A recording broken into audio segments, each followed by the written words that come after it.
Welcome to the RAG Podcast, the weekly show where I interview recruitment owners who are prepared to tell their unique story of growth. This is all in aid of helping future and existing recruitment businesses who are looking to do similar things. Now, growth means different things to different people. So by tuning in every week, you're no doubt going to find information that's relevant to you. On this week's episode, I'm joined by Philippa Smith. Philippa is the founder of Silver Swan Recruitment, a specialist agency that focus on the private sector. And what they mean by the private sector are some of the most high net worth individuals who own properties, yachts, ski resorts. She recruits some of the most incredible roles and staff for some of the richest people on the planet.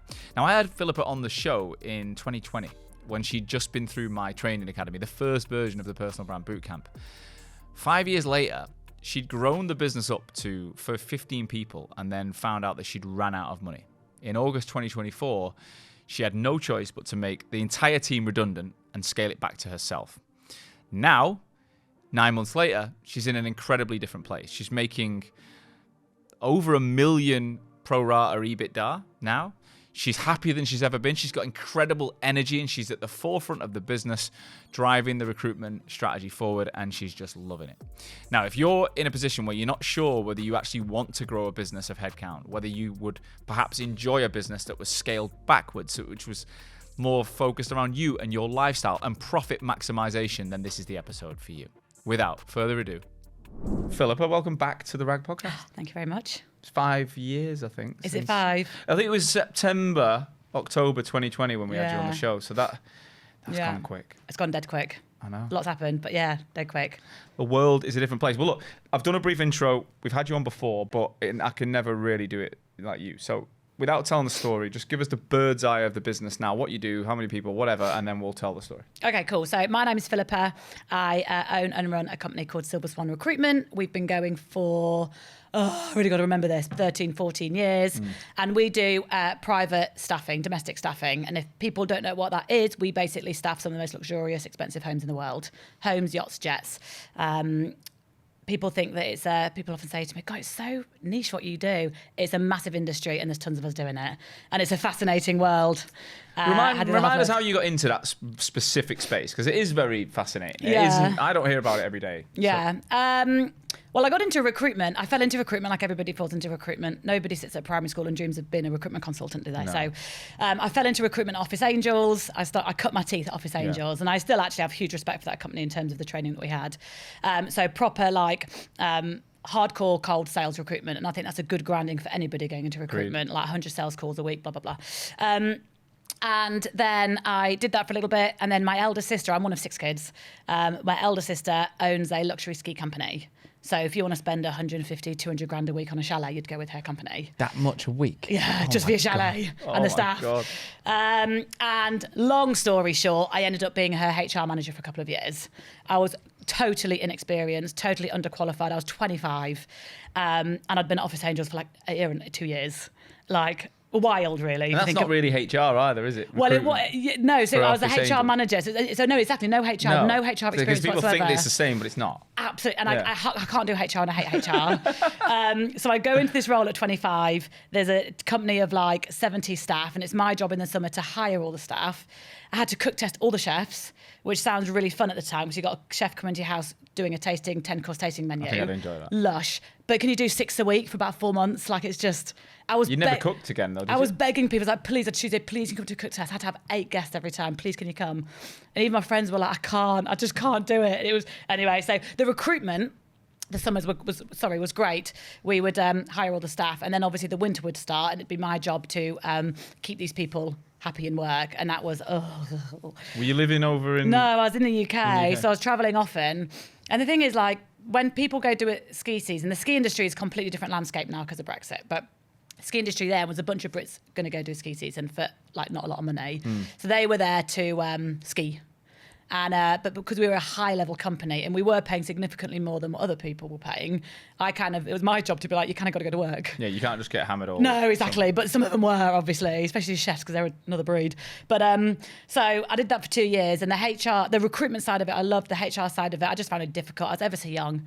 I was having disciplinaries with like 50-year-old chefs because they weren't showering in the morning, and I'm just like, what was my world coming? I'm just like, you stink wash. Like, and I didn't have the patience and I'm too direct and I wanted, anyway. But it was, what it did for me is it got me into the like high level of private staffing. So it was my job to find the best of the best to go work in these chalets. You know, you've got, you know, people spending that kind of money and they need like not just a chalet house. But you'd spend all that money and the chef would not shower. Yeah, exactly. These chefs stunk, and I'm just like, look at you. What's wrong? It's embarrassing. You're not working in some greasy spoon. No, exactly. And then obviously it's a whole hoo-ha in the ski industry because these people have to share bedrooms. They're getting pissed every night. They're like sleeping with the nannies and like all the rest and the usual shenanigans. So they're having great fun. But obviously it's my job to try and get that balance there. And I was just, again, if I was I'm now just about to turn 40, I would be better at my job. I was just too young, I think. Anyway, but what it did, as I say, I had 2 years experience of finding really high-level hosts, Russian-speaking managers, very, very good chauffeurs, the best, like Michelin chefs. So I had 2 years of hiring. So I got my recruitment experience from Office Angels. I then had this type of recruitment, the private sector, we call it, from this company. And it was this little niche of the ski industry where like there was nobody else really specialised in it. So the struggles I used to have, say it's Christmas morning and the chef, legit, good chef, nothing wrong with him, but's gone skiing and he broke his leg. And then what do? I've got people spent £250,000 and they've got no chef for Christmas Day. I had no one to call. Like, what do you do? Like, there was a couple of London agencies that would say they did chalets, but you couldn't call on Christmas morning, obviously. So what would you do? Have you been in that position then? Beg, borrow, steal, yeah. Have you been in that position? We've been in that position. Christmas Day, you've got to find a chef. Yeah, and so you either find a chef that, there are often private chefs that would live out in a resort who would not want to book Christmas, but you would just pay them a lot of money to come and work. But if they have their own families and things, you'd let I know. Mad. But again, in the private industry or hospitality in general, people are used to working like these kind of odd hours and stuff.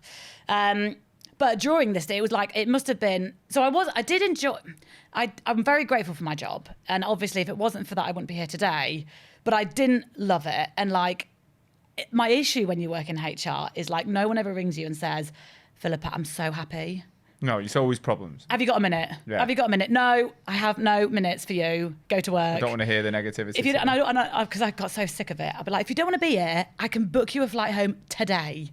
Like, you are here by choice. You're in one of the most beautiful chalets, one of the best chalets in the world. Look out your window. You're a chef. Look out your window. Do you want to go back to London to a basement kitchen? Like, remember where you are. Yeah. And again, staff just piss me off generally. But don't know. It's difficult being a HR manager. But anyway, I used to think some of my people took for granted the opportunity they had. It's a 5-month gig. Come on, like. So did you go straight to Silver Swan from there then? Yeah. So it was kind of like towards the end. I don't know, of my second year, and I've never really quit anything. And I was working for my sister. So it never crossed my mind to not do that anymore. What was the dynamic like with your sister? Cool. Totally cool. Yeah. And I was actually in a bar in Val d'Isere, and a friend of mine, out the blue, was just like, I think we were sat there having a drink, and then about 3 or 4 separate people in the space of an hour had been like stressing about staff. And it was my friend, Sam Westlake, if she ever listens to this, she probably doesn't, said, someone should set up a recruitment agency. Just for that. I was like, someone should set up a recruitment agency. Drank about 10 more Jaeger bombs, woke up in the morning, went home and said to Ben, my now husband, I want to set up a business. So you're late 20s at this point? Yeah, I think I was like 27. Yeah. And I said, I had the agency experience and I knew how to find new staff. Really, yeah. And it's a super, you just need a bit of, but people always say like, about what do you need to start your own business? I just think you need to be like quite naive to be like, of course I can do it. Yeah, I was and a bit so arrogant naive really. when I started. To be like, oh yeah, it's easy. Yeah, sure. Yeah. Very small industry. And even just before I officially set it up, I sort of went around a few of my friends and companies and just said, if I set up an agency to do chalet staff, would you be interested? And everyone was just like, oh, do it. And so I did. I set up, obviously, had my notes into my sister. I went down the route of the narrative was your company's growing, and I did believe this. You need a HR manager in resort all winter, because if I was there all the time, half these problems would be nipped in the bud, and I can't be there all the time. And then set up a Silver Swan, and I was just. Did she hire another recruiter then as well, or did you just keep? No, I hired another HR manager. But what about the recruitment side? Did you manage to do some fees for it or not? Oh, I have done, yeah. Charge her, obviously. Yeah. No, straight, of course. But so I have fed into that business.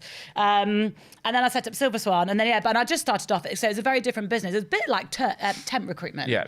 Because when I was at Office Angels, I managed a temps desk. So temp was all I knew. And I don't know, when you're fast paced like I am, temps works really well. So it was seasonal recruitment. So it was just like it was high volume, low Would you have margins. seasonals in like, you'd focus in the ski resorts in the winter and then somewhere else in the summer? And on initially, the boats, initially I just thought I'd do winter chalets. Right. And it was just one winter season. It was just a winter season. It was June when I officially like left and started.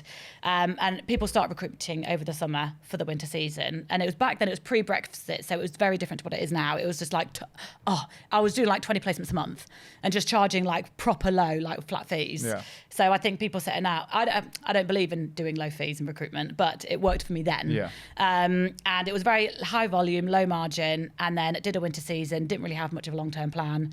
And then it just naturally grew from there. But you're planning for the winter or summer, and then what happens in the winter? Is it more the problems you're dealing with, like in the spot business of? Well, I thought I would do. I don't know. In hindsight, I don't know what I thought. I can't remember what I thought my plan was. Whether my plan was just to do winter and then just do winter, and just have like really weird cash flow. Yeah. But what did happen is I'd do the first winter season, and then very, very quickly, the owners of the chalet, I was getting inquiries saying where did you get these staff from? Yeah. And then the manager or whoever was doing the recruitment was just like, there's this new company called Silver Swan.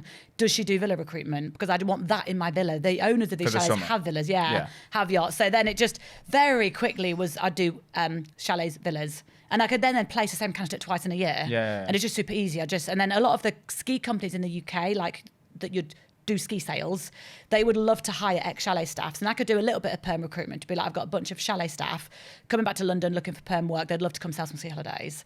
So that kind of happened. Then it was got like yachts, just naturally led on from that. And then I never really thought about when we talk about private households, it's more like permanent recruitment. So like houses that have permanent staff in all year round. And that's obviously the good margin is permanent placements. What kind of money do people need to earn to have a full-time staff? You have no idea. Like when I first started, like you think, if I said to you I've got a private chef at home, you'd be quite impressed. Yeah. But my clients have got like many, many properties, all fully staffed. There's palaces with over 1,000 staff in it. I've got boats with 70 crew, and the boss has not been on it for 3 years. But they've got like a full-on doctors. They've got florists. There's an orchestra on one of the boats, and it's not been used in 3. Like, oh my god, it's just a waste, isn't it? A lot of this. So I've used to think this is wasteful, pretty vulgar. So some of the stories are just insane in terms of waste. Yeah. But if you think about it, it's not waste. Think of the people. Think of the trickle effect. Yeah. So there was one big gig up in Scotland, highly confidential, can't really talk about it, but big gig, basically 4 million was spent to basically set up for a visit from one of my clients, 4 million. And it was during COVID, so it was very faffy in terms of quarantine and all the rest. But for the accommodation, I took 80 staff. The accommodation, 80 staff, all their uniform, we had it all home, handmade, tailored, because I wanted it all Scottish, and I was up in Edinburgh, all the rest. And he didn't turn up. And it was 4 million. And I was like, what a waste. But actually, he saw, from mid-COVID, he bailed my ass out. The little florist in this little village sorted her out. Yeah, the tailors, everybody. It's not like the money is wasted. The money is given. Yeah, it's actually to people that really need it. I had staff. I think my guys got paid like $8,000 to go to Scotland and come home again each. And these are people in hospitality during COVID that were backs against the wall. So again, it's wasteful, but actually it's. They're not just wasting it on themselves. They're wasting it they're wasting it because they're not benefiting, but it's being given to lots and lots and lots and lots and lots of people who are incredibly grateful. Yeah. So I've really changed my view on it. But it is wild. Yeah. Wild. Yeah. So we met in COVID. Yeah. Take us back to where because you had a few employees at that point, didn't you? What was the business business like has gone from 2 to 22 to 18. It's fluctuated up to 20 down, probably about 3 or 4 times. Right. And I don't really know why. We're at our smallest. We're 4 at the moment. Yeah. I think when I last spoke to you, we're probably about 15. Yeah. What's the symptom in the business that means you go from 2, 3, 4 to 15? Like what? Cash. So you've got money sat there. Cash. And you think, why would we not? I think when I was at my biggest, what's given my business a huge amount of shape over the years is I basically had an amazing client, and I'm sure I would have had him when I last spoke to you. Yeah, had an amazing client. I was basically supplying a very VVIP out in the Middle East. Let's leave it there. And I reckon I sent hundreds and hundreds and hundreds of permanent staff. I put the first team of 60 in a new property, and there's now over 1,000 people there. Wow. Did loads of it. And what would you make per person on that? 10 grand a pop. Yeah, wow. And I'd get a phone call on Thursday, I need 30 butlers to fly out on Sunday, and I'd do it, and I'd 300 grand. So basically, I had, for about 5 years, an incredible opportunity. Now, I knew that 80% of my revenue was with one client. Yeah. And I knew it was an incredibly vulnerable So what's the thing to point be. in growing to 50? Is it just so you can cater for this? Yeah, this exactly. client? Yeah. And also as well, like, you've got the cash, so you reinvest it. Obviously, I would have, in hindsight, it would have been better to have taken it all out and just had a lovely little life. But I kept reinvesting. I had a lovely office at the ministry in London Bridge, and you'd have a marketing manager. She would then want a social media manager. I'd had an ops manager. At one point earlier, I'll go into this a bit later, but about a year ago, the wheels all fell off. My business completely changed, and at that point, I had a company of 12, and I had like 5 non-billers, expensive non-billers. And when I look back, that's wild. Yeah. One on 60 grand, one on 50 grand, marketing manager 50 grand, social media 35, like all non-billers. And then I only had about 5 billers. Then I wonder why I went out of money. Anyway, so because it's really easy to run a business when you've got tons of cash. And I had a really lovely time for about 5, 6, 7 years. And the business had a lovely time. And it was great because I had loads of cash. And I knew that my business was vulnerable, but equally, and to be fair, where did your balance sheet get to at its peak? Well, how much money did you have in the bank at your peak? We were probably, I was getting £1 million a year from this one client. So probably you must have said, so you had a decent 7-figure bank account. Yeah, and at one point I was super profitable. Yeah. And then I'd reinvest, and then basically you get carried away with it all. You're yeah. And also as well, it's a bit like, whilst I've got this money, so at one point I was like, right, I need to really, I'm in a really vulnerable position, but at the same time, I'm not going to stop working with that client. No. So like, what am I going to do? So you use that money to bolster the rest of your business, right? So that's why I got in, marketing manager, social media person. She went mad on TikTok. We did all this kind of stuff, and we're sort of bulking out the team. It just didn't really do what I thought it would do. Yeah. But I feel like when I look back and think about having any regrets, firstly, no one should ever have any regrets. A journey's a journey, right? No, but did I spend the money wisely?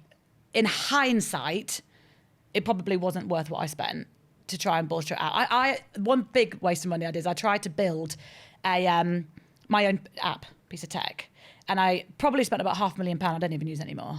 That was a waste of money. Again, not that many. There's so many people I've spoken to over the last few years though, that have started these marketplaces. Yeah. And I don't know anyone. I was going to white label it. I was going to sell it to Bullhorn. It was amazing. It was the next one now is AI. Everyone's creating an AI agent or an AI. It's going to be the same thing. Yeah. There's going to be, because you're never going to beat the big players and the exactly. open AIs because you need too much money. Yeah, you're just not. And I got it to a point where we were using it, and it was basically it was like a Tinder type where you'd log in with your face and just swipes out your jobs. And actually, in hindsight, making it really easy to apply for jobs is actually a pain in the arse. Yeah. And anyway, it affects actually the value that you 100%. And then also what I didn't realise is once you have an app that works, it was costing me probably 15 grand a month just to maintain it with all the niggles and. Oh my god. So again, money went there. Sorry, money went there. So I kind of reinvested all the money, and then basically, and so that's when my company was bigger. But all a lot of cash does is it just masks a lot of problems. Yeah, I agree. Yeah.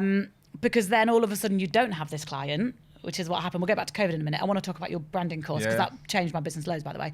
But when you don't have that client all of a sudden with 0 warnings, Middle Eastern don't talk to you, with 0 warning, you're all of a sudden left with an incredibly expensive business with very not average consultants, average desks. When did this happen? When did you lose that client? Last summer, the wheels came off. So, out of nowhere, did you just... So literally... Did you get, like... So we were literally... or something? Yeah, we were literally, like, fine. And then, like, the work started to dry up. So you stopped getting those... Yeah. The work started to dry up. It wasn't immediate. If it was immediate, it might have been easier for me to have managed because I would have, like, made decisions sooner. But it was, like, a trickle. So I was just... And the thing is with that client, because I was so far removed from the end user, we call it, but... I could have gone 3 months and nothing would have happened. And then all of a sudden I'd get £500,000 of business I'd make in a week. And so you just kind of, I was forever hopeful. I'm the forever optimist anyway, which I think is important. But your team were the ones dealing with the client now. Yeah. At this point. So you're not even like getting that. But I mean, when I say far removed from the owner, from the boss himself out in the Middle East, we're so far removed. Right. There's so many people in, so there's no communication. I don't know what the plan is, I don't know what's going on. Yeah.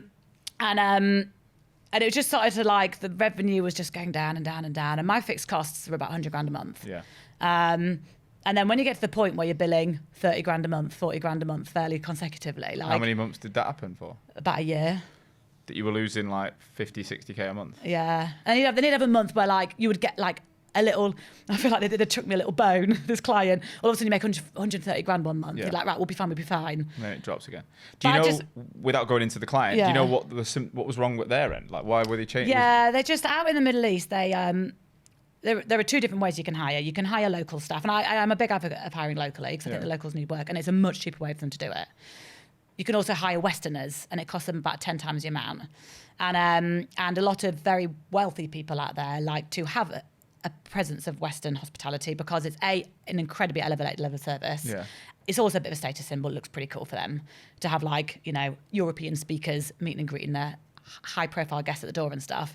But I think with this particular one, a whole new management company came in and was just like, what are you doing? This could be a much, much cheaper. And then actually my middle guy did what he should have done years ago. He set up his own small agency out in Saudi to feed in the local staff, which is exactly what I should have done. And this was one of your team? No, it's like there's like an intermediary company sort of between me and the client. So suddenly they then get the work because they're finding the local. I think what happened is all of a sudden the client would have said to my intermediary company to say, we now want to go from 90% like Western staff, 10% local staff to like the other way around. Yeah. And if they had have called me and offered me that work, I would have turned it down anyway because that's not what I do. So they're just wised up. Is this Saudi or is it somewhere else? Yeah, Saudi. Yeah. They're just wised up. Yeah. And great. And I'm forever grateful because obviously it completely changed my life. And actually, so the middle of 2024 or 2023? 24? When this happened, 24. Yeah, so summer 2024. Summer 2024. You got 100 grand cost base. Things are going quite well, and suddenly it starts to drop. Yeah, so probably from the year before, probably from summer 2023 to summer 2024. You were losing money. We were losing money. Right. Yeah. And how were you just, like you said, you were hopeful? I was just like, yeah. And again, in hindsight, it wasn't like long ago. I think I was just hopeful, proud. What was your job like at that point? Like, what were you responsible for? Well, this is really interesting as well. This is really interesting because I think I haven't, up until then, I hadn't been involved in recruitment day to day for about 5 or 6 years. And I thought to myself, oh my God, get me away from recruitment. I'm loving not doing recruitment. I have my kids. So it actually worked quite well. I stepped back. I had a team. I had my kids. They're now 4 and 6. So actually that was a really good part of my life to have stepped back. So when I saw people when I say not making money, that was really harsh. They were making money, but my costs were out of control. Yeah. And I didn't know how to fix it. And I was just like, were they the problem? Was the market the problem? I didn't know. Yeah. And I'd be like pushing the BD. BD's a funny one in our industry. You can't really pick up the phone to the royal family in Qatar and expect to drive business.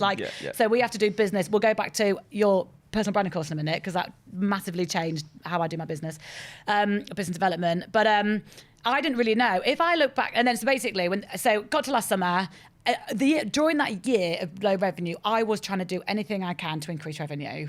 I hired which cost money. I hired a sales manager, which I thought would really to crack the whip. Maybe they needed somebody else other than me. Maybe I'm too nice. Obviously cost me money. No one liked having this type of character in the office because it was not what they're used to. It wasn't effective. I moved offices. I moved to a cheaper office.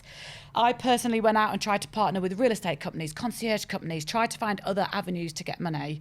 The issue we had from a revenue point of view was, and again, I changed my model off the back of this, we had lots of clients, we had lots of roles, we were not short of business, but none of it was retained. And our clients are tight as anything, flaky as anything. My issue was our conversion rate, my fill rate was terrible. That was the issue. And then I was like, why aren't we filling these roles? We're filling 20% of our roles. Is it my consultants? Is it the market? Is it competition? And I didn't know. And when you've got a team of consultants. So what did the structure look like around you? Or what was below you at that point? So it was me. I had an ops manager.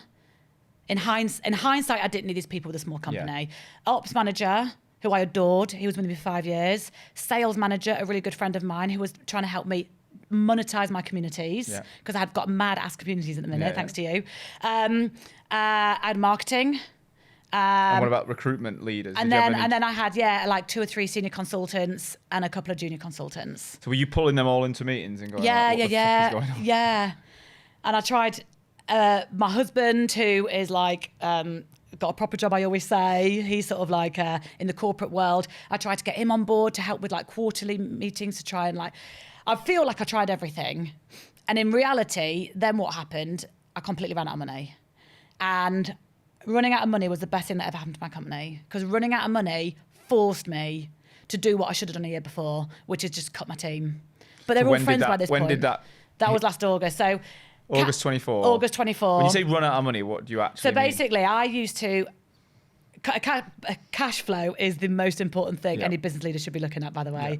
Ego is totally irrelevant. Sorry, revenue is totally irrelevant. Yeah, cool. Revenue is totally irrelevant. I think that's an ego thing. It's all about profit and cash.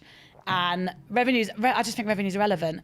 I think, wasn't it Amazon that was turning over billions? It was 20 years before they made a profit. It's mad, isn't it? I think Uber still never made a profit. It's mad, but their company's worth God knows. It's mad. I mean, they'll have a lot of cash flow, but it'll be in and out in a transactional way. Yeah. So basically, I was really obsessed with cash flow, 3-month cash flow, and I used to always have 3 to 6 months of cash. Yeah. And when it's $100,000 a month, it was quite easy. Then I could just see.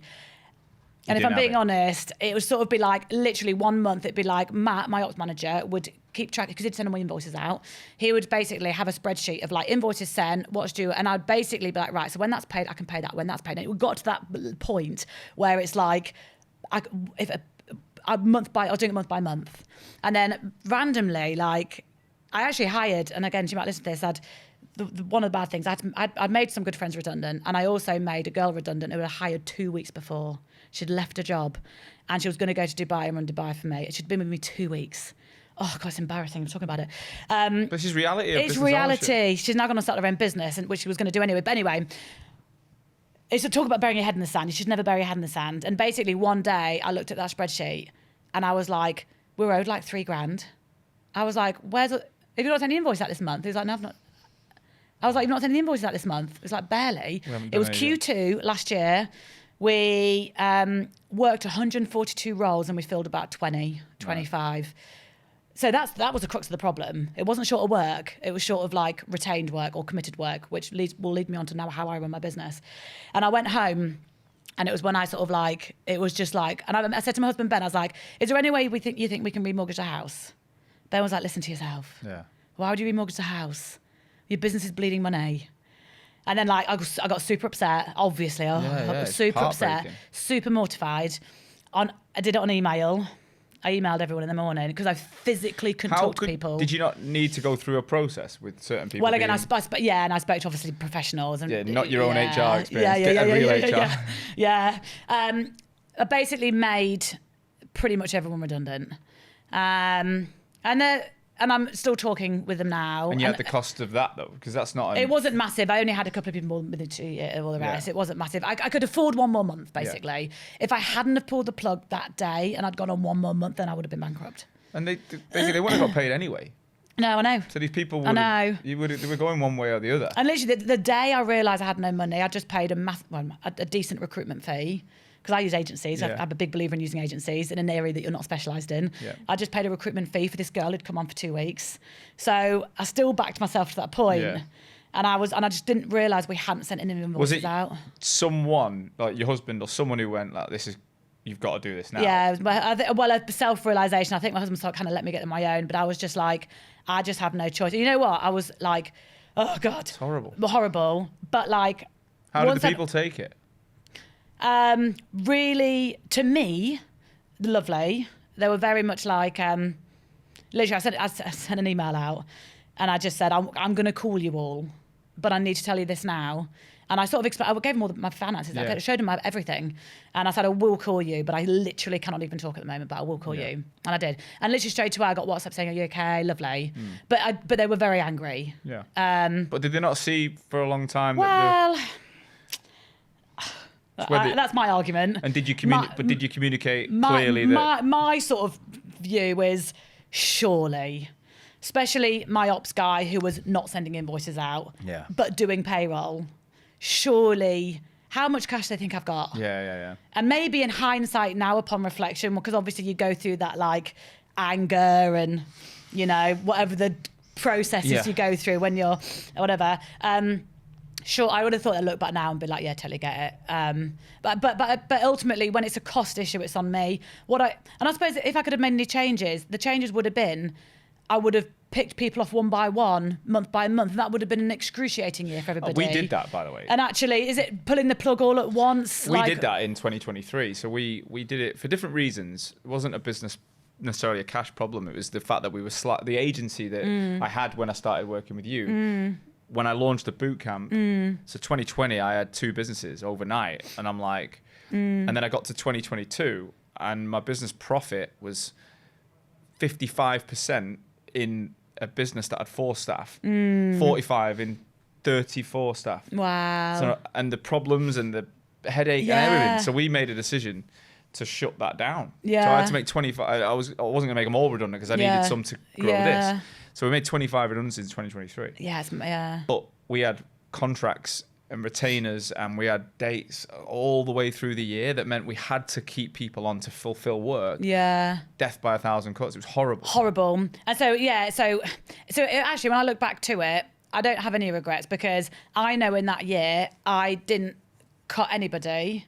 I actually hired to try and boost her, and I did everything that I could. I moved offices, and that everything I was trying to do. I did everything I could to try and increase revenue before I had to do what I did. And as I said, running out of money was the best thing ever, because it made me do what my head knew I had to do, but my heart physically couldn't do, which was make my friends redundant. So let's go to the day after. So let's say you've paid everyone out. Yeah. But did they work that month? Did you have work for them to do? No, it was fairly it was immediate. Yeah. And obviously it's awkward, like, for them to come and give their laptops back. And it was just awkward and painful for everybody. Did you do any recruitment that month, or were you just dealing with the aftermath? I sort of took over. So obviously I've not done any recruitment for ages. So I kept my European girl because her desk was highly profitable. And I got everybody else go. And I was like, I don't really know how I'm going to cover all this, but we'll and I'll ask me about my business model in a minute, because I changed that as well and I'll forget. But then actually I did everybody. And then actually Wade, who runs the US desk, he's the only one that rang me, and he said, I think that you've just got a cash flow issue, and I think your business is brilliant, and I back myself. I'll happily work for you for free until you're back on your feet. And I went back to him and I said, I don't want to do. He said, I'll just pay my salary, don't pay me commission. I said, the only thing I will offer you is be a consultant. I won't employ you. I'll pay you no salary, but I'll give you a massive cut of commission. Only someone that would back themselves. He's like, yeah, and he's still working for me now, and he's making more money than before. Yeah.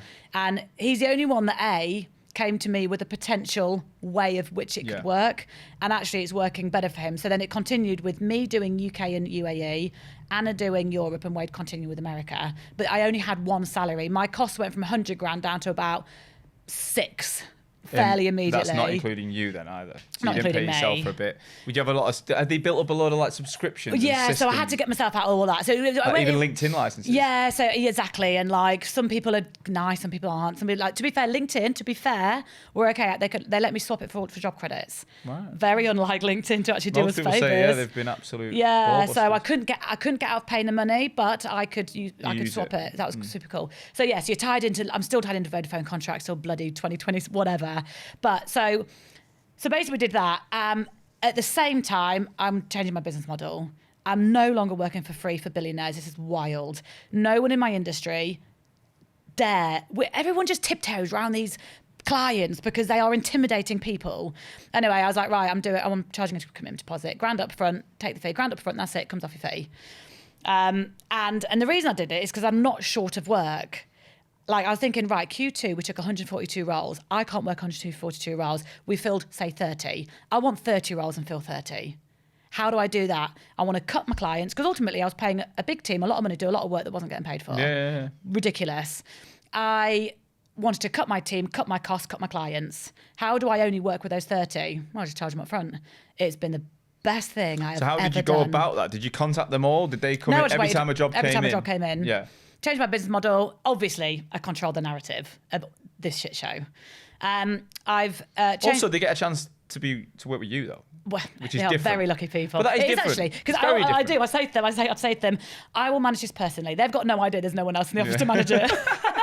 You will have me all to yourself. Yeah, you're so lucky. And I'm like, please say yes. But again, to get a founder's energy and a founder's communication, it is worth more money. I'm not just saying this, but like, I find it really easy to win and retain business, and it's because it's me, and it's not because it's me personally. I'm the owner of the business. People like to work with me. They want to work with me. People don't mess me around. No. I am good at my job. Like, and also as well, funny when I did all this last year, I was thinking, oh god, I'm gonna have to do recruitment again. I got to talk to chefs again. But you've loved it. I fucking loved it. Yeah. I am the happiest right now I've been in years. I've realised, looking back, I spent 5-6 years bored trying to look busy, wondering why people aren't making any money. I think there are two types of people, and I think I'm more like you, right? Yeah, where a doer.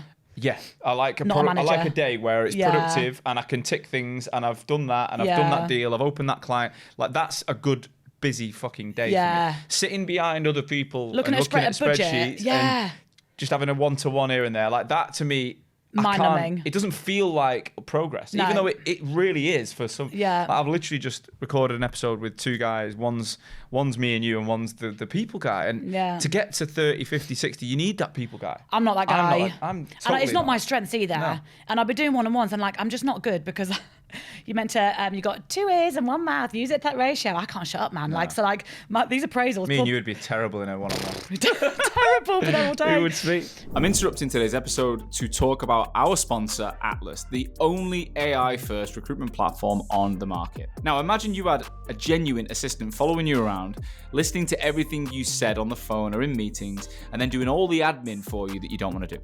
Well, that is actually possible now through Atlas CRM. It's the only platform with fully integrated AI, so there's no note-taking whatsoever and no need to buy any additional software. Now, they've got so many amazing features. Specifically, you can search beyond CVs. Okay, so all your interviews are added to the powerful search platform. And if a candidate mentions their experience on the phone or whatever, let's say they use React JS, JavaScript, this will be searchable for you if you use the keyword React. So it's not just searching CVs, it's searching every single communication touchpoint you've had with that person ever. Okay, so Atlas is brand new to the market and launching so rapidly. For the first 200 members, they are offering what's called a founder's license, okay? And the founder's license is going to be a 40% discount for life, okay?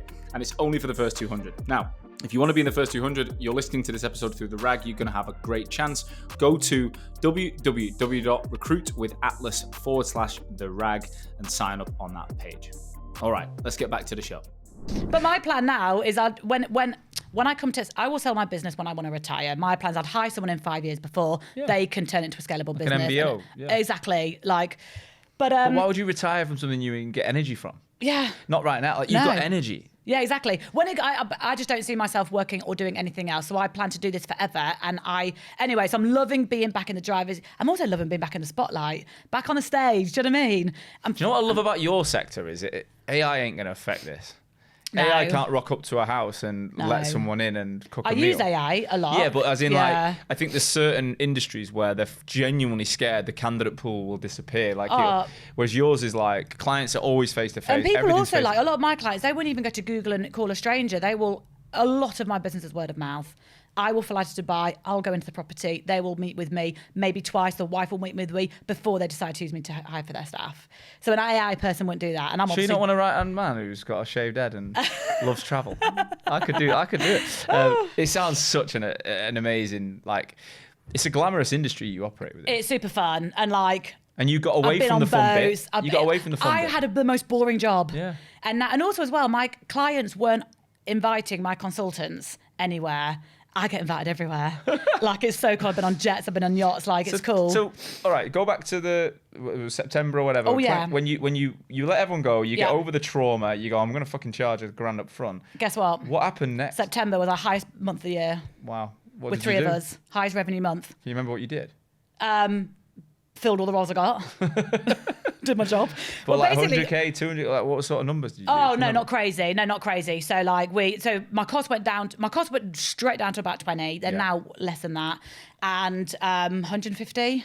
That's pretty amazing though.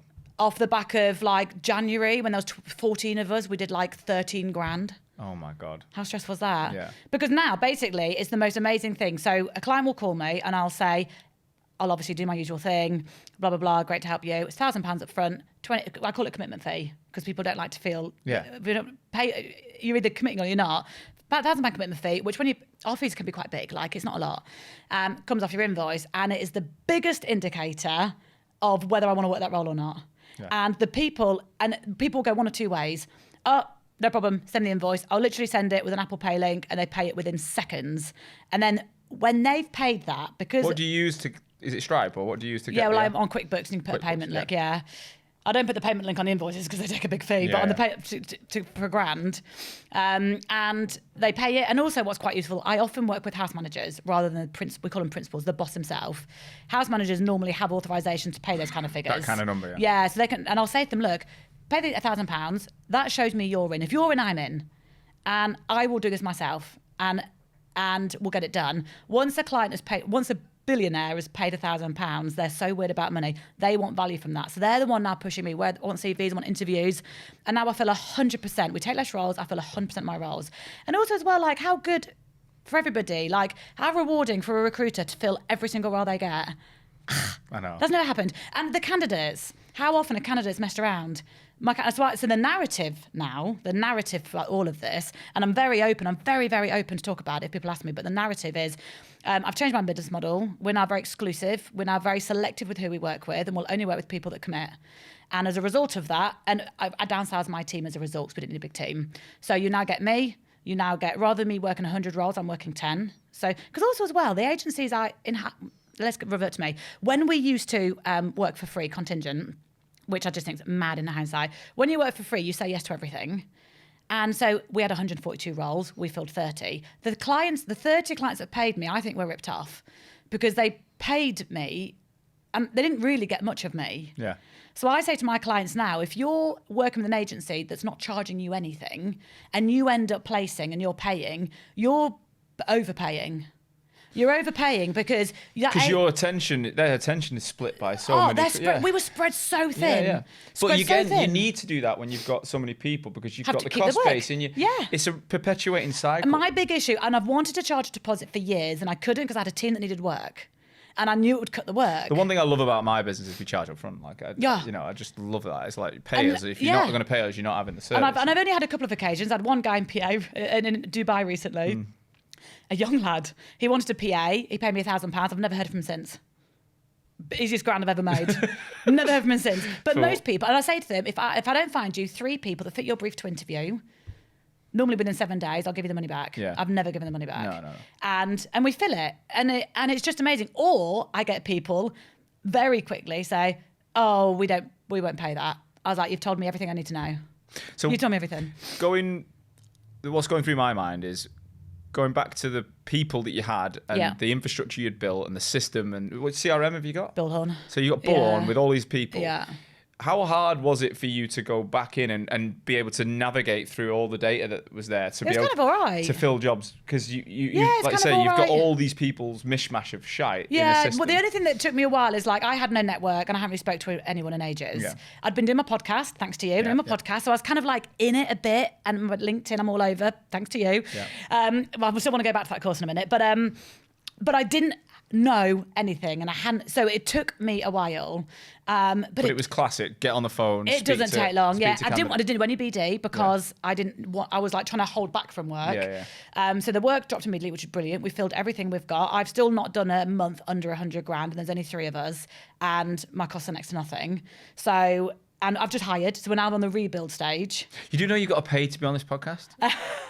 It's about 35 grand an hour, so I'll send you the invoice. But just also to look back, like just all of this aside, I am at my most content right now. I can see it, the energy. I mean, I met you in the pandemic, so everyone's energy was a bit all over the place, but you feel different. Like, there's an energy. How I measure success now is completely different to how I used to. You're measure making success. more money, EBIT, like net profit, than most businesses with like 50 people. And I've got a really lovely life, work-life balance. I haven't got to manage anyone really. My guys are super independent. We work from home completely, and my kids are now. I'm glad you're not asking me about my kids about 3 years ago because I was not an advocate because kids are really hard when they're young. My youngest just turned 4. My kids, all of a sudden, I actually want to hang out with them, right? So that's quite a nice thing.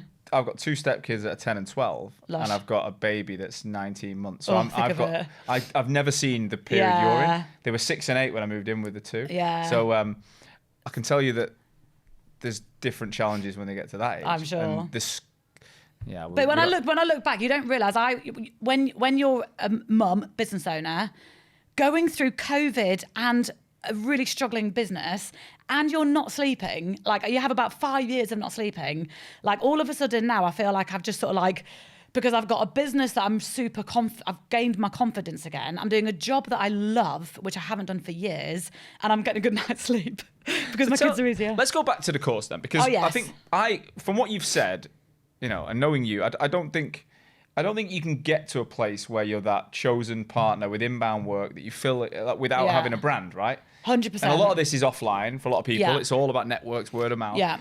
But you went on a journey with me in 2020. It's a long time ago. You were one of my first ever customers, right? When I launched the bootcamp. What impact? Well, why did you decide to do it? Yeah. And what was the impact? I can't even explain what that's done to my business. So I got a message from you out of the blue saying if I want to come join this course, and it was during COVID, and I didn't have much else to do, to be honest. I think you came to my free one. I think I did. I did a free one. I had 800 people sign up, so I sent everyone a message going, "Look, we're charging for this," and you were one of the first to buy it. And at that point, I didn't use LinkedIn at all. I think I had a profile. I'd never been on LinkedIn, and the way I ran my business, I was so fixated back then on, how do I get in front of my clients? I was like thinking about what do I pay to get in private jet magazines, like trying to sell to the end user, right? Yeah. Did this course, and the power of a personal brand is just wild, especially in my industry where reputation is everything. Yep. And basically did this course, and I was just like a little geek. You remember? Yeah, I was just like my little spreadsheets. I was like top of the class. You asked a lot of questions though. I remember you sent me a message on the very last course, like that last session, and you were saying like, "Do you know that you've increased your LinkedIn by like 3,000%?" Yeah. And I was like, "Shit, is that like I've done something wrong?" You're like, "No, you've increased it by 3,000%." Yeah. And that was wild. And over the course of that, off the back of that course, obviously, I'm all over LinkedIn, and it's the most powerful tool, and not many other agencies are. I also really enjoy it. Learned my podcast, which is now 5 years old. Yeah, wow. Which again, before I started in the podcast, I said to a few people, I want to do a podcast. Everybody was saying to me, clients will hate it. Clients don't like the thought of people talking. People sign NDAs. Like, clients will hate this. And I just stood by my guns, because I just really felt there was a place. Because I was just like, we're not going to sit on a microphone and talk about what goes on behind closed doors. A, no one cares. B, obviously I'll have no business if I did. But we should be able to have a platform where we could talk about the careers you can have within the private sector. Yeah, because it's a bit of a hidden sector. Exactly. And like, people want to get into it. People ask me all the time, how do I get into it? Like, and why should these people feel completely isolated in their careers? Like, it's wild. So everyone told me not to do it. I did it. About 6 months in, I got an email from a major client in the UK, and it said, it was titled "Your New Podcast." I thought, oh shit, here we go. And the email said, "My wife and I are strangely obsessed by your podcast." Wow. They're billionaires. He was like, "We never know what our staff really think. I remember want to know what they think." We came up with the concept. And yeah. I remember saying to you, and I've said to most of my clients, like, there's intangibles here that you can't measure. Like, I know there's someone listening to our show now in a remote part of the world that I don't know, who's going to get insane value, and they'll come back to me in the future, or you, and thank us for it. And it might lead to business, but I buy into that. Yeah, 100%. And I enjoy that. And I'm where some people, if they cannot see that in the first episode, it's like, oh, fuck it. Yeah. And I'm like, they'll never make it on that line. So what was the impact of that client? Really, he just loved it. Really loved it. And it just gave me the confidence every single week. And then it fluctuated between doing them weekly, doing them monthly. I took a little breaks back and forth. Also, it was over the course where I wasn't doing any recruitment. So it kind of like, I liked it again. Kept you close. Kept me talking to people. And also really helped me launch into America. I still get messages today saying like, I'm listening to all your episodes again. Because our industry is like super... You can share the old ones. Yeah, as well. I need to start using that for marketing purposes. Really, it's a really challenging industry, but it's completely isolating. And like, my house managers will go to work and they'll have no idea what their day will bring. And in one day, they might have to sell a car, take some football boots to a football pitch, open the door to an incredibly famous person and do butler service for dinner whilst hiring a housekeeper and whatever. Yeah. And other than Google, like, where do they go? So the podcast was a really nice place to sort of like unite people, and people talked about, mainly it would be to educate and inspire, but for people to listen, I'd often get people who are fairly at the top of their game and they talk about their journey. Like, how did you get to, you know, a £500,000 salary managing a fleet of yachts, jets and properties, like when you dropped out of school at 16? Yeah, exactly, yeah. Super cool. Leads me on to the communities. Communities, you said to me, why don't you set up a community for butlers? Yeah. I thought, gold, I'm going to do it for house managers, because house managers are the hiring manager. And that has completely revolutionised my business beyond the podcast. Because again, in our industry where BD is really difficult, I also no longer see the principal, like the wealthy person, as my boss, as the client, because I was thinking, they don't manage their own recruitment. They've got no idea. They don't even know which houses they still have in their portfolio. Yeah. Never mind which housekeeper's in which of them. Who manages the recruitment? Is the house manager or the PA? They're super easy to engage with. They're super easy to add value to. Don't sell anything to them. So I started off in London and I went around a load of house managers. My brother's one of them. If I set up a WhatsApp group and I put in every single house manager in London, so you can just all help each other, everybody, clients will hate that. That's not a good idea. No, not a good idea. Did it anyway. I've now got 14 WhatsApp groups all over the world, 1,500 community members, events all the time, tons of business. Amazing. And then, but also, again, I obviously do it because I want to build genuine. I want to build relationships. And again, what I've said before is, people aren't going to use you for recruitment unless they really, really, really trust you. And this is a really nice way to get to know people. But now, for example, I want to go into Texas, for example. How the hell do I find clients in Texas? Well, all I've got to do is go onto LinkedIn or job boards, find every house manager or estate manager, send them a lovely message. Do you want to join a free WhatsApp group? I'll be there next month. We're going to go for drinks. Oh my God. Before you know it, I've got 40 of them and 4 roles. Do you know what I mean? Well, I talk about community a lot, and I think, look, it's incredibly simple the way you've put it. There's some complexities to it if you're on your own. But I look at it, there's like, you've got LinkedIn, which is your foundation. Like you said, you've got to go and find these people somehow. You've got your database, which is static to you, and you can operate within it.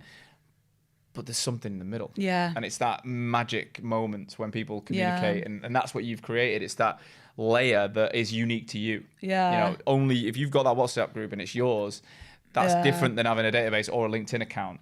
But the magic is if you've got all three rolling well, I think that's the business that survives the next wave when things get really technical. And what's worked really well for me with it is it's just like people talking really positively about Silver Swan. Yeah, of course. Because it's just like, because they're just so grateful to be brought together.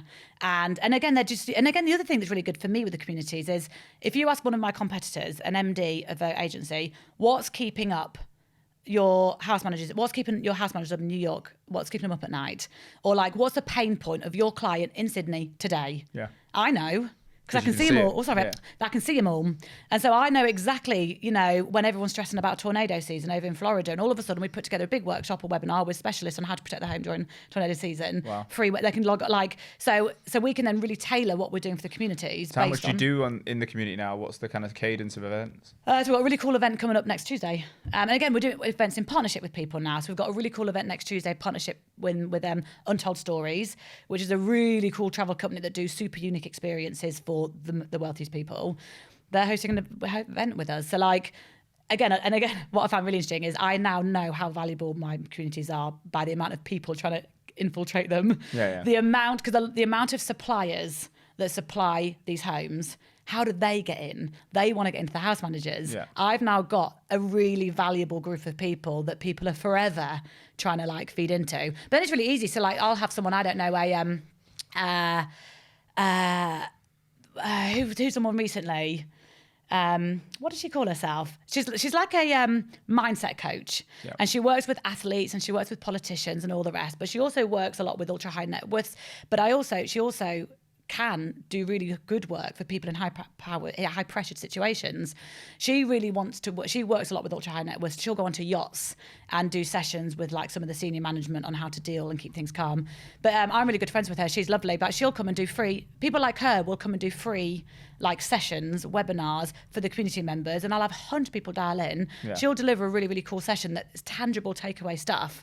But off the back of that, she's now, and I don't mind, people know who she is. Yeah, of course. That's as far as I let people in. But you can make. But it's adding value, isn't it? It's adding value to my community members. You've got another revenue stream in the future or now from the community you're building. Like you can monetize people finding jobs, but you can also monetize supply relationships, partnerships. There's so much you can do. But like how you often travel around, don't you? You're going. I'm in Dubai when you're in Dubai end of the month, end of May.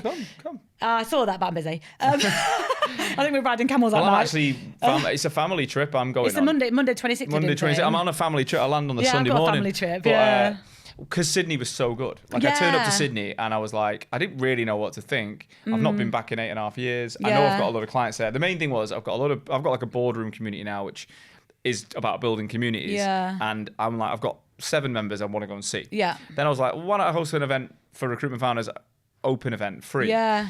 I didn't get any sponsorship for it. I could have easily, but I was like, no, I just wanted it to be about Hoxo. Yeah.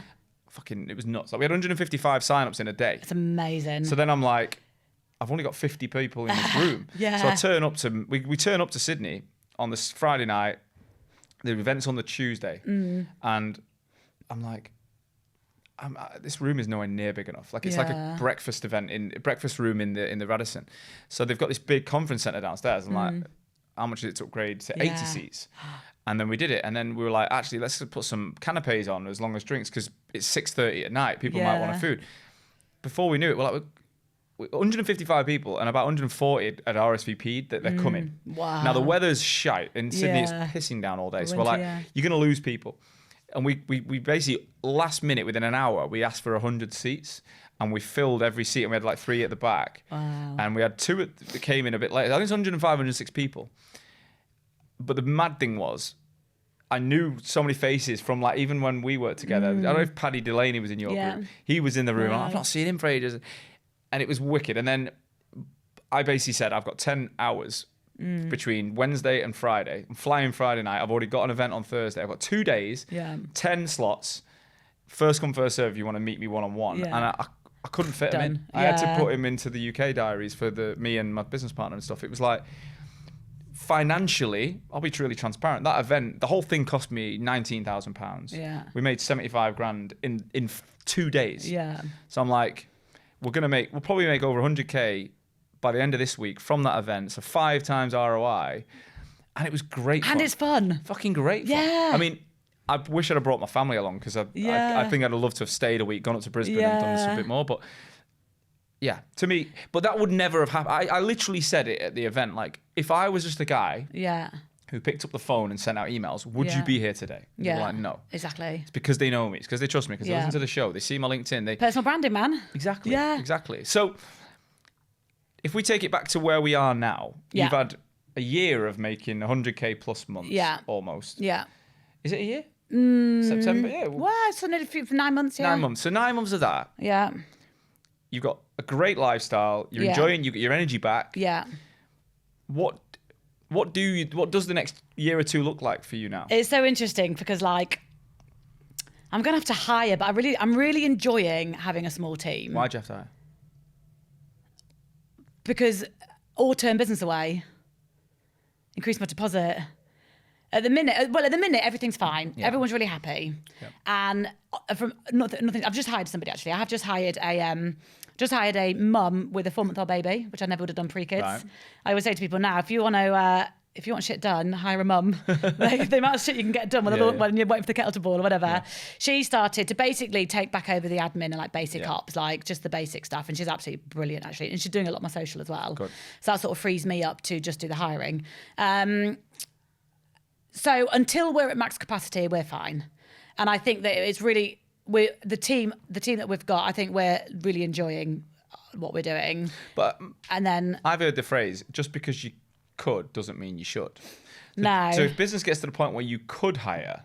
So yeah, so what do you do? I don't know what to do. If you get to max capacity and all of a sudden I am working every minute that God sends because people in Dubai, for me, Dubai has just gone nuts. It's not the UK market, that's dog shite, but UAE is just massive, none for me. Nuts. And so it'll get to the point where I suppose the next stage would be a delivery person, but like, because the fact that we now charge a deposit, initially, obviously, it down. I put people on a wait list now. So when people call me now and I feel like I'm at max capacity, I'll say to them, I can't take anybody else on. And it'll be doing a disservice to the people that have paid me deposit. It's normally because I'm on holiday and I don't want any more work, but I normally say, and that's really cool because in our industry where people are like desperate for work, I've got clients saying to me, I've never been put on a wait list before. And I'm like, if you're still hiring 2 weeks, get back in touch. But this says to you the quality of our service. And But can't you just increase your fees and keep the wait list and just own the capacity and say, look, like I'm more than comfortable. If I just increase my fees by 10, 20%, I've grown the business. Yeah. I know there's an amount of hours I want to do. There's an amount of jobs I want to work.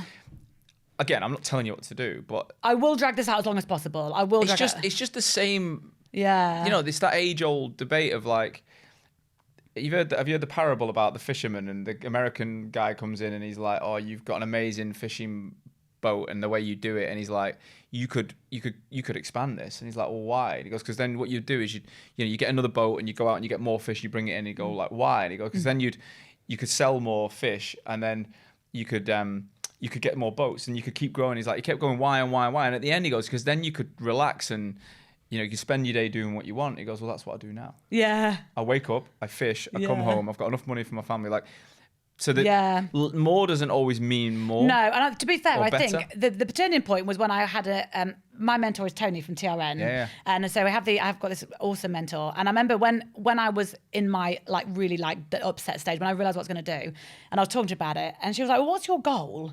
And I was like, well, my goal is obviously to sell Silver Swan one day for as much money as possible. And she was like, well, when do you plan to do that? And I said, oh, like 15 years. She goes, we haven't got to think about that now. No. Now you need to be like, make as much money as possible, have the loveliest, healthiest life. If you're trying to worry about a valuable business 20 years before you sell the business, that's exhausting. Also, think about that 5 years before you sell. Don't think about it now. if you do 80 to 100k of profit a month, there's only a couple of years and you've got a ridiculous amount of money, and then you're done anyway. So what? Exactly. That's kind of the vision I've got. I agree. Earn your exit, and then if you earn it, and then there's still something valuable enough to sell, you've got the double bubble. I think I'm completely with you, because I think I said earlier, like my measures of success back in the day, and I don't know if it's an age thing, but I think a stage in life thing. But back in the day, maybe 5-10 years ago, for me, I just wanted to be seen, to have a big company, big headcount, big office, website full of roles. It's what we thought was success. That was what I thought success was. Big headcount, regardless of your profit. Now I'm just like, my conversion rate, like my conversion rate, my profit, my time with the kids. There's just something lovely about dropping. So what is it? Give me an average day then, from when you wake up to go to bed. Like what needs to be in your day roughly within a time frames? I wake up, I go CrossFit 6 a.m. till 7 a.m. That's my thing. I have to take it in turns with my husband because he CrossFits, but I get up, take it in turns. So I'm up at like 5:30, 6 regardless. Same as me, yeah. I go CrossFit. It's literally 2 minutes from my house. I'm home by 2 minutes past 7. I'm then at home, have a shower, have breakfast with my kids, take my kid to school. One's to nursery, one's to school. So my day doesn't start till 9. Yeah. It used to be earlier than that. I used to get into London, all the usual grind. I get back to my desk for 9, and then for 3 days of the week I can work through till 6 p.m. because I've got childcare 3 days of the week. 2 days of the week I finish at 2:45. On a Wednesday 2:45 I take my kids to their swimming lesson, come home, cook dinner. I might log on in the evening, I might not. Friday, finish my day at 2:45. Normally that's it. So I go do two short days. Evening, weekends, rarely have to do anything. So if you've got a really important job on, again... Oh, I work in evenings. Unless it's a time... But again, if you're not against other competition... Well, if it's really just about the urgency of the role. Well, the urgency comes from me. Like, if I've got a role on, they'll get CVs in a day or two. Like, it more sense from me. Or I still do quite a lot of project work in the Middle East. I do a lot of project work in Qatar where they'll want 50 CVs. They'll want to interview 30 people in Paris next week. So that creates... So I do, and I still love having those high pressure little snippets of time. A bit like a busy temps desk for a bit. Would you give yourself a break in the day if you're going from 9 till 6? Or say, for example, it's my husband's turn to CrossFit in the morning. I might go at lunchtime. So and back when I had the office, it was just I was so conscious of needing to be seen to be at my desk in front of my team all the time, even if I wasn't doing anything. Yeah. Now I have absolutely no issues not working on a Friday if I've got nothing to do. Yeah. Or if I wake up randomly at 4:30 in the morning because of whatever, I'll just get up and do a couple of hours, have a nap at lunch. I just feel that I just now have complete control and just complete flexibility without the How would need. you take a holiday now? Would you, if you wanted a So 1 that's the or only 2 thing. week, That's the only thing really. So I went skiing and typically everything kicked off. My new girl Charlotte is just amazing, so I can send stuff to her. But also as well, I've also learned that clients can wait. Yeah. So I said before, if I get a role in, I really want to get CVs, but that doesn't matter. I could just wait. or tell them I'm on holiday, I'm back next week. Yeah. Say to my colleague, do you want it? Or What, invariably I'll do it. Yeah. Or invariably I'll have a glass of wine after skiing and I'll do a bit. But like, that's the other good thing about some of my friends say to me, oh, it's real shit your job. Like, you can't really switch off. But I think that's a fabulous part of my job, that I can switch on and off Whenever you need. whenever I want. And I'm the kind of person, I will open my laptop and clear my emails pretty much every day on holiday, but that is just not an issue. Like, that's not even really work. But then again, going back to like, if I was to scale my team, there's part of me, well, some people might think, wouldn't it be nice to like be able to go on holiday and you've got other people doing recruitment for you? Yes, fair. When you're on holiday, it'd be nice. But then what do I do? So no, I'm loving doing recruitment again. And I think what you said earlier is, as I grow, I think whilst my profit is the highest it's ever been, and I'm working the least hours. So I just see it, like I see the trap all over. Yeah. And look, like say, previous episode, these guys are built for it. They're going on the right journey. Crack on. Yeah. I've gone from 39 to we're now 11 people as I speak today, and you know I'm the happiest I've ever been. My day is like similar. I go gym every morning at 6. I sit in McDonald's coffee shop. Coffee shop, I call it. I have a coffee at McDonald's. The only place open at 7. Yeah. Till 1:30. Go home. I do the school run. I do breakfast. I work 9-12. I have 2 hours off every day. Nice. 2 till 5:30 pretty much is my life. I'm trialing turning everything off my phone as well. So I've got rid of like email. Yeah. I've got rid of social. I've got rid of Instagram and all the shit I don't need. LinkedIn is the one that... LinkedIn and email I'm playing around with. Yeah. But my goal ideally would be just to plug in on my laptop in those hours. Yeah. And fucking go for it. Yeah. But if my diary's full, which it always is, I've Yeah. got back-to-back meetings and I'm doing different things, I can get a lot done in 6 to 8 hours. Yeah, it's amazing. And I'm like you, I've never had a work phone before. And now for the first time ever, I'm going to get I'm going to get another phone, which will be my personal phone. And because rather than getting like... Our phone number is coming up on some stupid Google searches, and the amount of phone calls I'm getting from people, students looking for part-time construction work, stuff like that. And I'm just like, every single phone call. And I'm getting phone calls at 11 o'clock at night on a Saturday. I'm getting phone calls at 5:30 in the morning. I'm just like, sometimes I answer and I'm like, what? New Year's Eve, about 11 o'clock, Saturday, New Year's Eve, phone rings. I'm fucking answering this. I answered it. And they're like, you got any work? I'm like, do you know what time it is? And I was getting so agged. And to be fair, I said to him, hats off, you're job hunting at 11 o'clock on Saturday night, but think about the time you're calling a recruitment company. Yeah. I'm the wrong agency for you anyway, I'm telling you now, but think about what you're doing. Yeah. But as my husband Ben said, it was just like, rather than just getting really, really annoyed, you just need to turn your phone off. Yeah. And I'm like, and obviously the communities, I've got 14 WhatsApp groups that's pinging all the time. Yeah. And I'm just too available. Yeah. And it's really annoying. It's not, I think mental health wise, I've already noticed, I've only been doing it a couple of weeks, but especially when I'm on holiday or when I'm trying a weekend, if I don't have email or LinkedIn to open, it's not there. Yeah. And then I'm forced to think and I'm forced to do other things and being present with the kids and stuff as well, like because you're only going to get this one crack at them. My 6-year-old will now say to me, "Oh, why are you always on your phone?" But I'm not like my iPad. Yeah, like it's really like, so it's just like that's really bad. And I'll say to him, "But I'm working." But I'm at the stage now when my kids are really, really, really aware. Yeah. And why is my head in my phone? Like it's not even fun stuff. It's boring. Like a candidate I've not spoken to in 10 years. Like if you give yourself a couple of hours window where I put mine away now at like the kids. I've got. One puts the phone away at 6:30 and one's at 7 because she gets in later from school.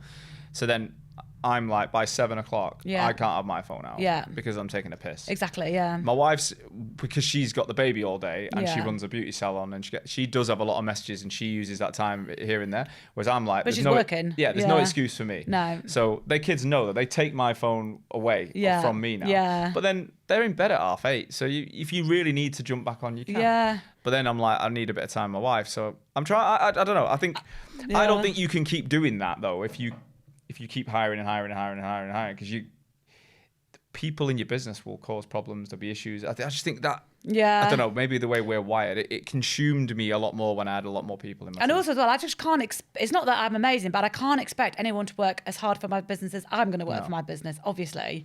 So yeah, at the minute, Silver Swan is the healthiest it's ever been in terms of like the figures, but also like the most confident it's been in terms of our service offering and being so confident to say to clients, you're in or you're not. I don't need your business. You've created demand, and that's what I talk about. Exactly. All I talk about now is demand. I think with AI going the way it's going, there's no doubt it's going to change things. but you've got to remain in demand. Yeah. You have to be. Otherwise, you're just going to get replaced. Yeah. So you've done an incredible job at going, this is me. I'm positioned here. I'm high quality. People Yeah. talk. You're always out. You're always networking. I mean, you've done an incredible job. I'm the only company I know in my industry that makes people pay up front. And when I've got back to the community thing, a little while ago, maybe a couple of years, I went out to all my competitors and said, do you want to hang out? And so the big agencies have completely ignored me. And I said, like, we all have the same job. We all have the same challenges. Why don't we like go for lunch and like slag everybody off? So we did, and we've called it the Good Agency Club. And so we're meeting next week as well. And it's so cool to have like really good friends now that all have the same job, So complete you've got competitors. Community there as well. Complete competitors, yeah. And Are they not copying you with the upfront payments now? well, so when I first said I was going to do it, they were like, oh my God, they've still got a load of staff. They're like, we just don't do that. Tell me how it goes. And I'm like, and again, it was nervous doing it because it's So if like, they're listening, it's a terrible decision. Don't do it. but now they're the same. They're just like, how's it going? It's like, it's the best thing I have ever done. Yeah. The best thing. I said, think about all of your great clients that are great to work with that all pay you. That's all I work with. Yeah. And then think about everybody else. I just don't really work with them. No. But again, it's back to the numbers game. People seem to think that they need to have a website full of roles and all these clients. And you don't need loads of clients. No, it's crap. You just need some great clients. Yeah. I'd love my Saudi one back. That'd be great. But right now would be great.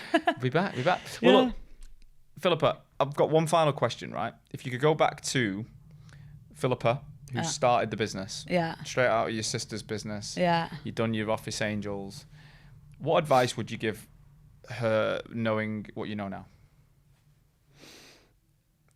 In the time it was, so, 13 years ago, whatever, what would you say to that person? I would say to that person, if you're not enjoying it, don't do it. I think the most important thing back then is like, you need to really enjoy your job all the time. And I got into a period of having a big company and not enjoying my job. And that's the most important thing is that you fucking love your job. Yeah, you wake up every day with energy. You love your job, and you don't need to be doing. You don't need a big company to be successful. No. You need to really enjoy your job. Because clients feel that as well. Yeah. Also, do not take your eye off your cash flow. Do not take your eye off your cash flow. But that's not. I have absolutely no regrets. If I look back, I've got no regrets for anyone that I hired, anyone that let it go, for having all the money, having no money. Because I just think it's so important to experience the highs, the lows, because you learn more. I learned more in the last year. I've learned so much more about running a business than I have in all the years before when things were great. Yeah. Do you know what I mean? Again, the intention of that question is for people that are starting off to maybe learn from your mistakes. If you're not enjoying, if all of a sudden you wake up and you don't want to go to work, you've got to fix that. Yeah, we've been there. I've been there. Yeah. I think for me, it's about, I always talk about energy now. I'm like, if I get energy from something, I want to do it. If it takes my energy, I don't. Yeah. And I'm like, how do I do things all day that I get energy from? And when I was in a role where it was more internal and I was dealing with, I just felt zapped all the time. Yeah. And now I'm like, energy. And people you surround yourself with as well. Yeah. God, there's some sponges out there, aren't there? Yeah. Oh, and you leave and I'm like, oh my God, I'm exhausted. And there's you other meet some people and they just ramble at you for an hour and just dump the crap on you. And like my friendship group now is pretty entrepreneurial, like different types of businesses from an architecture to, coaching, consulting. And we meet for runs and we build each other up. Yeah, exactly. Just surround yourself with the right people. I think also as well, you learn this over time. Again, I'm now nearing 40. I think I'm a different person and different priorities now than I had then. And again, you talked about the person you interviewed recently, that they're all about scale. They're just a different time in their life maybe with different priorities. Do you know what? I wouldn't say that they're similar age. I think they're just... built different. They're built different and they see different and they enjoy different. Yeah, and they're good at managing people. Yeah, and I think that's again, they get energy from it. Yeah, exactly. They won't be doing it. Exactly. And good on them. Whereas there's too many people in our industry that are like me and you, but they think that success is in headcount. They hate it. And they're like, well, one day I'm going to sell this, so I need to keep reinvesting all my money into it. Exactly. And then it's like, oh, shit. You're 10 years miserable, goes no money. by. I'm not happy. I'm overweight. I've lost my marriage. I ain't got anything to sell anyway. Yeah, exactly. What's the point? And then we saw the light. Yeah. Yeah. So, look, thank you so much. It was a really honest, transparent, like I knew from the recent interaction that it was going to be like this. And I think, there's people that are going to really benefit from it. If anyone's listening and wants to reach out to you, drop you a LinkedIn message. Yeah, nice. And I think we should have part 3 in a couple of years. See how Let's see what heights you take this. And to. I've got no idea. Like people say to me, "What's your business plan?" I've never had one. I've never had a business plan. I've got no idea. Hopefully, as long as I'm loving life still. That's all. Keep making money and enjoying it. Yeah, exactly. Right, thank you very much. Pleasure. Cheers. Thank you as always for listening to today's show. I truly hope that you got value from it. Honestly, it's the only reason I take time every week to ensure that my audience, you guys, future and existing recruitment owners, you're learning from each other to make this industry that I love so much stronger. And today's episode is brought to you by my business, Hoxo. I'm the CEO and founder, and we're on a mission to help brand recruitment agencies and their people better. I want to help people have the tools to stand out in the most competitive markets in the world. So I'll see you again next week with another episode. Catch you soon.